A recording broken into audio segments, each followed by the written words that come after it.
Selamat pagi. Ya, hari ini kita lanjut seperti minggu lalu membahas tentang topik yang bisa dipakai untuk menyusun proposal skripsi, tapi tetap ada pokok bahasannya, yaitu memilih metode penelitian dan memilih teori. Topiknya hari ini memilih teori untuk analisis kualitatif ilmu politik. Hari ini kita belajar topik bahasan kita hari ini adalah membahas proposal. Membahas proposal. Kedua, membahas cara memilih teori, ya. Dan yang ketiga, cara memilih metode. Ada 2. Semua ini khusus untuk penelitian kualitatif. Penelitian kualitatif memang harus dianalisis secara kualitatif, dan kalau bisa teorinya juga teori yang dikonstruksi dengan metode kualitatif. 1, saya akan mengajar teori politik, cara memilih teori politik. Penelitiannya juga harus metode kualitatif. Yang ketiga, cara menganalisis. Ya, silakan. Cara menganalisis harus menggunakan metode kualitatif. Oke ya, mudah-mudahan ini nanti membantu Anda semua menulis proposal atau apapun namanya praproposal ya. Anda sudah saya latih menonton video hasil riset dari CSWS, dan juga Anda sudah bisa menangkap sedikit ya dari kuliah online itu. Ada yang menulis cuma nggak sampai 200 kata, nggak paham dia atau dia males mendengarkan saya ya. Oke, apapun itu, kita gini, teori politik atau teori bukan filsafat ya. Teori bukan filsafat. Filsafat itu pemikiran. Teori pemikiran tentang pemikiran. Teori pemikiran tentang pemikiran. Filsafat sebagian dari pemikiran. Teori tentang semuanya. Ini yang penting. Jadi nanti Anda jangan sampai Anda mengeluh atau minta teori kepada dosen pembimbing skripsi Anda. Kasihan gitu yang sudah bimbing. Bu, teorinya apa Pak? Jadi Anda tahu, teori itu ada 5. Teori filsafat itu tentang semuanya. Kalau yang teori tentang sesuatu, dia ada yang salah ya. Filsafat itu tentang semuanya. Kalau teori itu adalah tentang sesuatu. Nah, kalau nggak pakai kacamata nggak apa-apa, ya.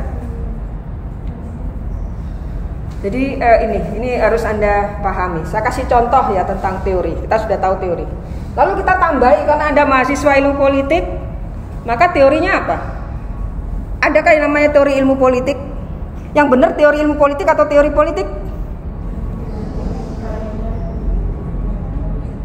Teori politik atau teori ilmu politik? Siapa yang bilang teori politik? 1, ayo voting. 1, 2. Yang betul teori ilmu politik atau teori politik? Ya, pinter Anda. Teori politik. Ilmu politik itu subbidang ilmu.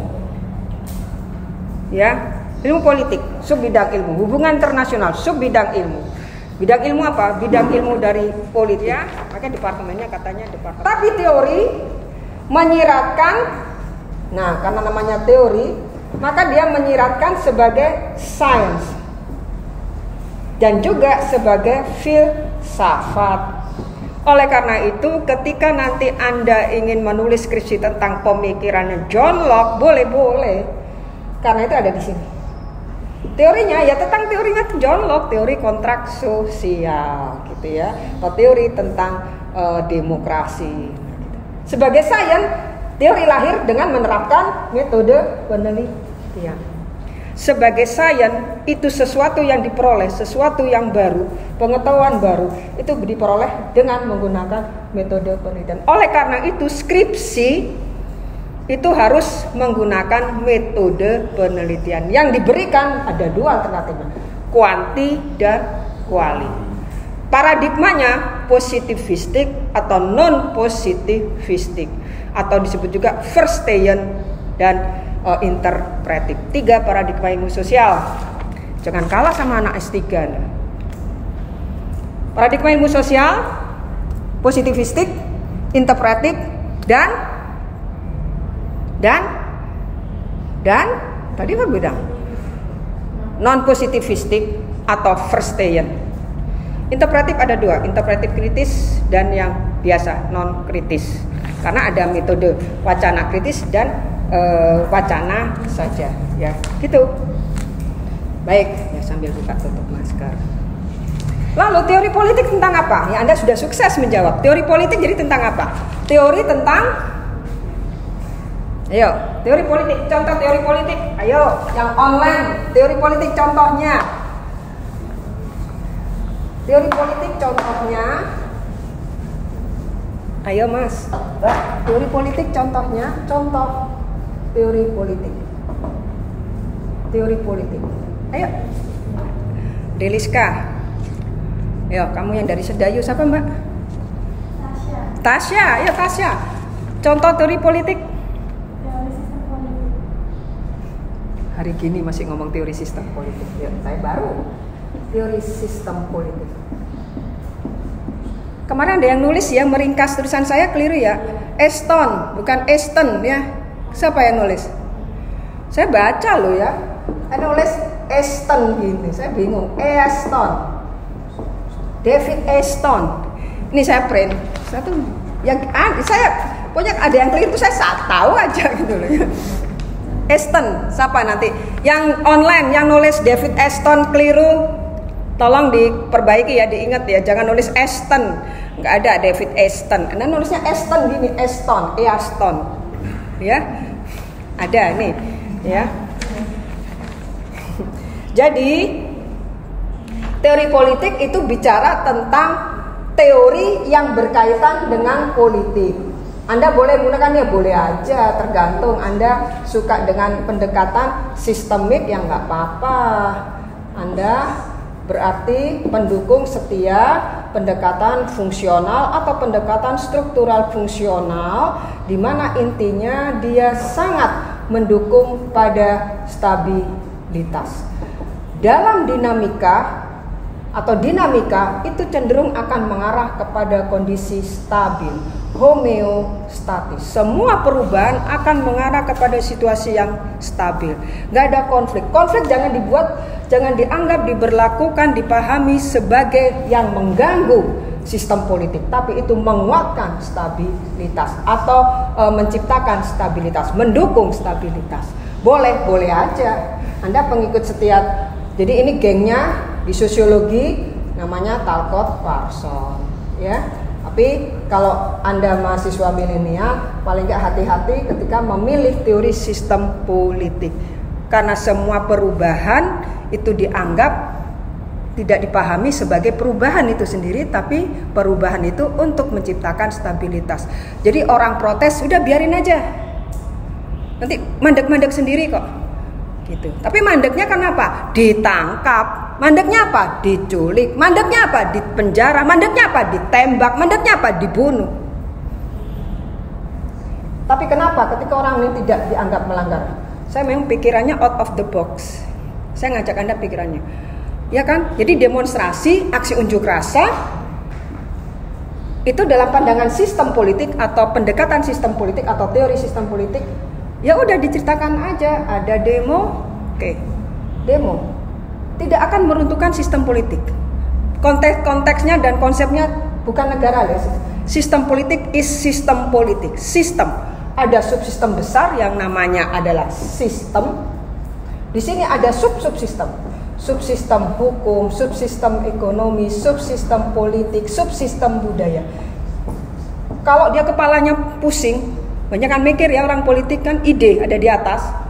Berarti ada yang nggak benar ini di perut, makannya kebanyakan pedas. Apa itu? Subsistem ekonomi. Kebanyakan makan bakso dan mie ayam. Cepet adaptasi. Disuruh adaptasi. Cepet sesuaikan kamu dengan kondisi ini supaya dia bisa mikir lagi. Terus Anda terluka nih tangannya. Ini ya, karena belum makan juga. Cepat, itu sistem budaya. Sudah dibilang jangan megang candi itu, nanti kena ini, apa namanya? Kesambet itu apa? Kalau bahasa Indonesianya.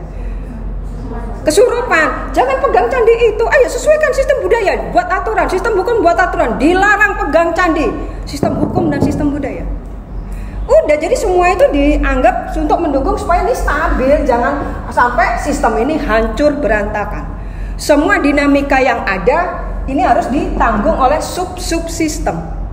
Ya, contohnya gitu ya, gampang ya. Jadi sistem hukum, oh yang salah harus ditangkap, selesai, stabil kan? Buat regulasi, dilarang demo. Kita di zaman Orde Baru menggunakan teori sistem polisi ini. Jadi mahasiswa demo culik. Ini semua perubahan itu, semua apa yang ada di sistem besar itu, sistem itu satu kesatuan yang saling terkait satu sama lain gitu ya. Dan semua perubahan yang ada di sistem itu tidak menghasilkan perubahan baru, tapi itu hanya untuk menciptakan kondisi yang stabil. Oleh karena itu semua ahli pendekatan sistem atau ahli teori fungsional menekankan bahwa dinamika menuju ke kondisi statis. Jadi yang diminta bekerja itu ya subsistem itu. Ya karena dia mengandaikan sebagai bekerjanya tubuh secara biologis. Orang pusing kenapa? Kasih obat. Pusing kepala, obat sakit kepala. Orang sakit lapar atau mah, ya kasih obat mah gitu loh ya. Ada subsistemnya. Lah ini kemudian dianggap ganggu ini ya. Lalu muncullah teori negara. Ini saya ulang-ulang ya. Lalu muncullah teori negara. Masa orang demo mahasiswa, ini saya bayangkan, masa orang demo ya untuk menciptakan stabilitas. Jadi caranya gimana? Ya mahasiswa yang demo ditangkap, penjara, selesai, stabil kan. Jangan dibiarkan mahasiswa yang demo, jangan dibiarkan mahasiswa yang kritis, jangan dibiarkan dosen yang kritis, jangan dibiarkan provokator ditangkap. Dulu kan dibilang aktor intelektual, istilahnya Gramsci. Ya, ada aktor intelektual, ada aktor organik. Siapa ini tokohnya? Pasti semua gerakan itu ada pemikirnya. Ketika zaman Orde Baru, kita memang di sini dipengaruhi oleh Amerika. Ya, Amerika menyebar semua virus ya supaya kita enak dulu bangunnya, stabil gitu ya. Enak ya, kalau stabil kan enak bangun itu ya, nggak direcoki, diganggu oleh orang-orang yang kritis gitu ya. Nah nanti di sini muncullah berbagai jenis bentuk negara, developmental state, negara otoritarian gitu loh ya, pluralisme terbatas. Kenapa dibilang pluralisme terbatas? Karena kelompok-kelompok pentingan dibuat oleh negara dan atas inisiatif negara. Itu ciri khas dari negara-negara yang menganut pluralisme terbatas. Mengakui pluralisme tapi dibuat secara terbatas. Ya, itu pendukungnya adalah Robert Dahl ya, yang utama ya. Nah, kalau di negara maju, kelompok kepentingannya adalah dibuat oleh masyarakat sendiri. Ya, oleh karena itu di sini ada teori yang namanya korporatisme, yang satu namanya korporatisme negara, yang satu namanya korporatisme masyarakat. Korporatisme negara itu dibuat dan diberlakukan di negara-negara yang mengejar pertumbuhan ekonomi. Ya, syarat untuk maju, untuk membangun memang harus pertama tetapkan pertumbuhan ekonomi. Supaya pertumbuhan ekonomi tercapai, ya andalkan stabilitas. Stabilitas bisa dibuat jika melibatkan aparat keamanan. Selesai. Negara lalu dianggap sebagai penjaga malam. Yang bekerja adalah yaitu swasta, korporasi. Korporasi kan nggak bisa kerja sendiri. Ajaklah si negara juga begitu, nggak bisa menciptakan pertumbuhan ekonomi tanpa swasta. Jadi negara juga ngajak swasta, muncullah negara yang namanya developmental state. Itu ceritanya. Jadi ada perjalanan teori. Jadi kalau apa? Teori adalah pemikiran tentang pemikiran. Pemikirannya orang menghasilkan pemikiran apa, memikirkan apa dan menghasilkan pemikiran apa? Teori. Kalau filsafat cuma pemikiran Thomas Aquinas, pemikiran Machiavelli, pemikiran Thomas Hobbes, pemikiran John Locke, pemikiran John Rawls, pemikiran Anthony Giddens, bisa. Tapi kalau teori itu tentang pemikiran tentang pemikiran. John Rawls punya pemikiran tentang keadilan distributif, gitu kan? Nah, kita bicara pemikiran tentang pemikiran. Jadi keadilan distributif yang seperti apa yang bisa diterapkan? Dia menggunakan serangkaian metode penelitian yang terkenal itu dengan the field of ignorance-nya. Ya, jadi mengandaikan kondisi itu dalam keadaan orang tidak membuka tabir. Ya. Jadi seolah-olah ini jangan buka tabir ya. Insya Allah keadilan sosial ya bisa diwujudkan. Jangan sampai ada yang ngintip-ngintip di ruang ini ya. Pintu digembok'i semua. Kita sepakat untuk menciptakan keadilan distributif. Itu ya, oke. Jelas ya. Kita kuliah analisis tapi kemana-mana ya nggak apa-apa. Ilmu itu memang segitu. Muternya satu. Ya, oke. Yang online ada yang mau bertanya? Kita balik lagi. Ini gara-gara tadi kamu siapa nama Tasha ngomong sistem politik, jadi ngoceh sistem politik ya. Nggak apa-apa. Anda yakin sistem politik memang sekarang sistem politik pemerintah rejim yang sekarang menjalankan tugasnya ya, membuat regulasi ya supaya kita ini nggak hancur gitu loh. Indonesia bisa hancur memang kalau semua rakyatnya protes, yang situ protes ini, yang situ protes ini, harus ditangkap, harus diselesaikan. Caranya macam-macam, ditangkap, ada yang diamankan, ya ada yang di penjara, ada yang dikasih pekerjaan. Daripada ngoceh terus mendingan jadikan staf ahli. Ada yang gitu kan? Itu sebagai salah satu penyelesaian supaya sistem politik stabil. Jadi khas orde baru sistem politik itu ya. Dipengaruhi oleh tokoh sosiologi yang namanya Talcott Parsons. Di Talcott Parsons itu luas sekali dia pengaruhnya, dahsyat. Oke, sekarang kembali lagi ke teori. Teori itu sebenarnya terdiri dari satu, konsep. Kedua, teori terdiri dari apa lagi? Teori terdiri dari satu, konsep. Kedua, teori terdiri dari catatan sejarah. Dan yang ketiga, teori itu berkaitan dengan politik. Teori di sini adalah teori politik. Teori politik adalah teori yang berkaitan dengan hal-hal yang politik. Kedua, teori politik terkait dengan catatan sejarah. Ini khas Profesor Miriam Budiarjo almarhumah. Mahasiswa ilmu politik harus belajar metode sejarah politik. Sejarah negara maju, negara berkembang, maju mundurnya negara, hancur leburnya negara, bangkitnya negara harus kita pahami dari sejarah. Kita bisa Indonesia, kalau kemarin di politik lokal ya, Indonesia baru itu hasil dari runtuhnya Indonesia lama yang identik dengan Orde Baru ya, istilahnya Nordblot ya, Nordblot dan temannya Clinton itu ya. Indonesia baru hasil dari hancurnya Indonesia lama, hasil dari sejarah pemerintahan Indonesia masa Soeharto. Anda harus beritanya begitu ya. Ada Indonesia baru, ada Indonesia lama. Karena orang-orang yang bilang Indonesia baru ini katanya lebih netral. Karena kita masuk sudah dalam era reformasi. Ada reformasi hukum, ada reformasi politik, ada reformasi sosial, ada reformasi ekonomi. Indonesia baru. Ya. Jadi kalau dibilang Indonesia baru itu Indonesia lama, ya kan? Indonesia lama ini adalah rejim Orde Baru atau pemerintahan Soeharto.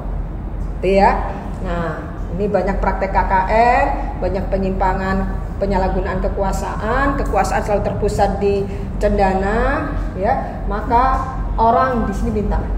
Ketika kita menjelaskan Indonesia baru, catatan sejarah kita buka, data sejarah kita buka. Terlepas ya, sejarah itu memang produk rejim.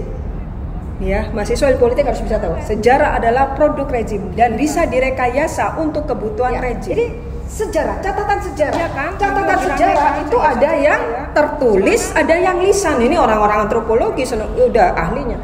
Catatan sejarah ada lisan, ada sejarah lisan, ada sejarah tertulis. Nah, sama yang sejarah dalam bentuk tidak tertulis dan tidak ini yang bentuk candi-candi itu loh, folklore, candi-candi, situs-situs yang kemudian jadikan situs tuh ya. Saya nggak ngerti yang itu. Ya itu seperti itu. Jadi teori politik itu adalah terkait dengan konsep politik. Apa konsep-konsep politik? Kekuasaan itu pasti, kewenangan pasti, negara pasti, sistem politik, ketidaksetaraan politik, ketimpangan politik. Jadi harus ada kata politiknya, karena politik itu terkait dengan apa yang disebut oleh filsuf besar ya, bukan skala lokal ya, namanya filsuf besar, bukan skala RT ini. Ya, Aristoteles bukan skala RT, bukan filsuf skala fakultas, ya filsuf skala dunia, Aristoteles. Oke. Jadi ada ya, Aristoteles, filsuf skala Aristoteles belum datang. Aristoteles dia bilang, kenapa kita nggak usah mendebatkan terus konsep politik itu apa gitu loh. Iya, nggak usah mendebatkan. Politik itu dalam arti bahasa mereka itu adalah publik. Nah, jadi kalau kewenangan itu didedikasikan untuk memperhatikan kepentingan publik, sudah politik. Negara kota. Ya, mereka saat itu menganalisis di negara kota. Negara kota ini bahasanya Aristoteles disebut apa? Ya, ada yang tahu? Di online? Polis. Saya kemarin di kuliah politik lokal lupa ini. Ya, politea, politik, publik, gitu loh. Jadi Aristoteles. Jadi kalau kita bicara apa konsep politik, ya yang semua hal yang terkait dengan publik. Ada situasi apa dengan publik? Ketimpangan, ya berarti ketimpangan politik, ketidaksetaraan politik, ketidakadilan ketidakadilan politik, gitu loh. Politik apa? Publik. Jadi ada publik yang menderita, ada publik yang sengsara, ada publik yang miskin, ada publik yang tidak sekolah, ada publik yang tidak dapat air, ada publik yang tidak dapat beasiswa. Sudah politik, gampang ya. Jadi jangan ngomong dulu politik apa, kekuasaan, jangan dulu. Politiknya semua hal yang terkait dengan eksistensi publik. Bahasanya Aristoteles, bukan rakyat, publik. Oleh karena itu di teman-teman Anda namanya diubah jadi Departemen Administrasi Publik. Jadi ini ya negara. Jadi konsep politik. Ya telat kedua kita berteori itu ketika bilang teori politik, iya catatan sejarah. Maka di kita ada namanya sejarah politik. Sejarah politik adalah sejarah tentang perjalanan bagaimana publik itu diperhatikan. Publik dijadikan titik tekan dalam pembuatan kebijakan. Oleh karena itu keputusannya disebut dengan keputusan politik atau disebut juga dengan kebijakan publik. Kan itu kan ada